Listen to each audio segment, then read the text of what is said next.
బంగ్లాదేశ్లో హిందువులపై జరుగుతున్న హత్యలకు అత్యాచారాలకు ఆకృత్యాలకు ఈ రోజు ఆర్మూర్ మున్సిపాలిటీ పట్టణంలోని సర్వసమాజ్ ప్రజా ఐక్య సమితి ఆధ్వర్యంలో బంద్కు పిలుపునిచ్చారు. వ్యాపార వాణిజ్యాలకు విద్యాసంస్థలకు పెట్రోల్ బంకులు స్వచ్ఛందంగా ప్రశాంతంగా బంద్ చేశారు. ఈ రోజు శనివారం నాడు సర్వసమాజ్ ప్రజా ఐక్య సమితి నిర్వహించిన బంద్కు హిందూ ధార్మిక సంస్థలైన విశ్వ హిందూ పరిషత్, బజరంగల్, హిందూ వాహిని, హిందూ ధర్మ పరిరక్షణ సమితి, ఏబీవీపీ, భారతీయ మద్దూర్ సంఘంతో పాటు రాజకీయ క్షేత్రమైన భారతీయ జనతా పార్టీ బంద్కు మద్దతు తెలిపారు.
ఎందుకు బంద్ అంటే ఏం చెప్తాను?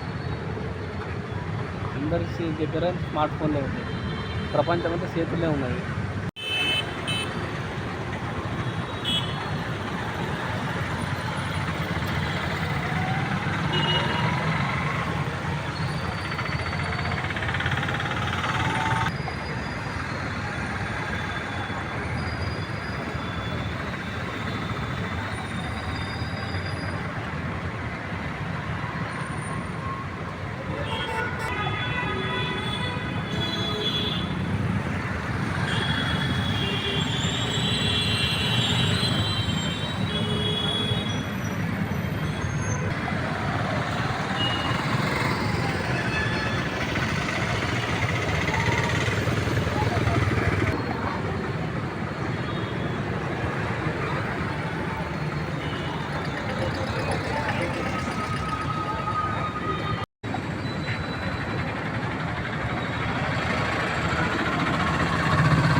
బంగ్లాదేశ్లో జరుగుతున్నటువంటి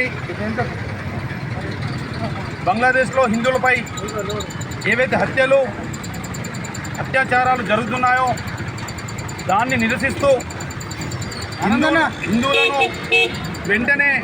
హిందువులను వెంటనే రక్షించవలసిన అవసరం ఉందని చెప్పి అక్కడ హిందువులను వాళ్ళ యొక్క ఆస్తులు విధ్వంసం కాకుండా వాళ్ళ ప్రాణాలకు మానాలకు ఇబ్బంది కలగకుండా అంతర్జాతీయ సమాజం కూడా ఐక్యరాజ్య సమితి కూడా స్పందించాలని చెప్తూ ఈరోజు ఆర్మూర్ పట్టణంలో ఆర్మూర్ సర్వసమాజ్ బంధుకు పిలువనివ్వడం జరిగింది. ఆ పిలుపుకు హిందూ ధార్మిక సంస్థ అయినటువంటి బజరంగ్ దళ్ విశ్వ హిందూ పరిషత్, ఏబీవీపీ, హిందూ వాహిని తదితర సంస్థలతో పాటు రాజకీయ క్షేత్రమైనటువంటి భారతీయ జనతా పార్టీ కూడా ఈ యొక్క బంద్కు పూర్తిగా మద్దతు తెలియజేయడం జరిగింది. ఈరోజు ఉదయం నుండి ఆర్మూర్ పట్టణంలో ఉన్నటువంటి ప్రజలు కులాలకు అతీతంగా రాజకీయాలకు అతీతంగా బంద్ను స్వచ్ఛందంగా నిర్వహించడాన్ని ఆర్మూర్ పట్టణ వాసులుగా మేము ప్రతి ఒక్కరికి కూడా ధన్యవాదాలు తెలియజేస్తూ ఉన్నాం. రాబోయే కాలంలో ఇదే స్పందన ఉండాలని చెప్పి, లేకున్నట్లయితే రాబోయే కాలంలో హిందువులపై జరిగేటటువంటి భారతదేశంలో జరిగే అవకాశం ఉన్నటువంటి ఏవైతే దాడులు ఉన్నాయో వాటిని తిప్పి కొట్టాలంటే మనమందరం కూడా ఐక్యంగా ఉండి ఇదే విధంగా నిరసన తెలియజేస్తే పక్కవాడు భయపడతాడు. లేదన్నట్లయితే వాడు భయపడే అవకాశం లేదు. కాబట్టి హిందువులపై ఈ ప్రపంచంలో ఎక్కడ ఏ సంఘటన జరిగినా మనమందరం స్పందించి ఇదే విధమైన స్ఫూర్తితో ముందుకెళ్తే రాబోయే కాలంలో హిందువులపై ఆలోచించడానికి కూడా భయపడతారని, ఇదే స్పందన ఇదే సహకారం ప్రతిసారి ఉండాలని చెప్పి ఈ సందర్భంగా కోరుతాం.